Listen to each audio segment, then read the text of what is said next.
एक student union की president से लेके दिल्ली की यंगेस्ट चीफ मिनिस्टर तक का सफर तय करने वाली एक आम महिला रेखा गुप्ता।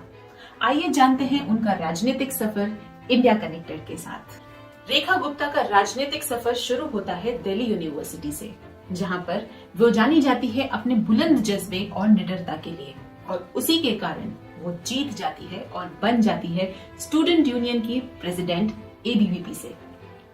लेकिन असली जीत उन्हें हासिल होती है 2007 में, जब वो दिल्ली के काउंसिलर इलेक्शंस में खड़ी होती है और जीत जाती है उत्तरी पीतमपुरा सीट से। उनकी जीत का कारण है लोगों के बीच जाके उनके असल मुद्दों को पहचानना और उस पर काम करना, और ये उन्हें लोगों के बीच बेहद लोकप्रिय बनाता है, समृद्धि और प्रसिद्धि दोनों देता है। और शायद उसी के बंदे उन्होंने एक बार नहीं, दो बार नहीं, बल्कि 3 बार काउंसिलर इलेक्शंस में जीत हासिल की है और लोगों के बीच दीदी के नाम से जानी जाती है। जनता के अपनेपन ने और सपोर्ट ने रेखा जी को इतना मजबूत बनाया और इतना हौसला दिया कि 2023 में मेयर के इलेक्शन में हार प्राप्त करने के बावजूद उनका कॉन्फिडेंस जरा भी नहीं डगमगाया। हार के बैठ जाने की बजाय उन्होंने अपनी हार को स्वीकार किया और फिर से अपने काम में लग गए। इसी नियंत्रण काम के कारण, इसी नियंत्रण परिश्रम के कारण वो देखते ही देखते वो दिल्ली की चीफ मिनिस्टर बन चुकी है।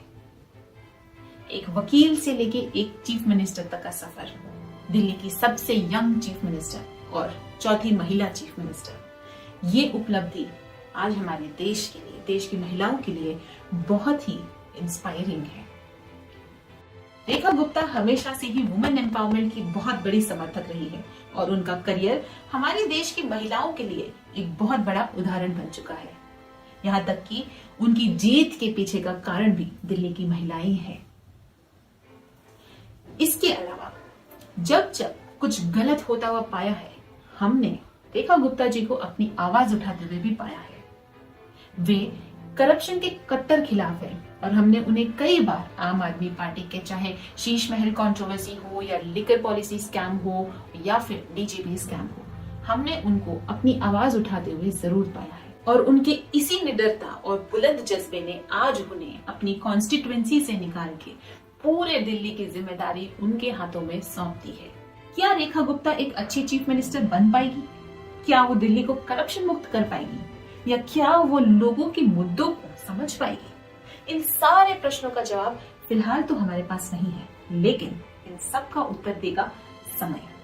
रेखा गुप्ता की जीत के पीछे का एक बहुत बड़ा कारण माना जाता है कि उनका एक्सपीरियंस, कॉर्पोरेटर के तौर पे सालों तक काम करने के बाद उन्हें ग्राउंड जीरो का जो एक्सपीरियंस है वो उन्हें बहुत मदद करेगा इस सफर में, चीफ मिनिस्टर के सफर में।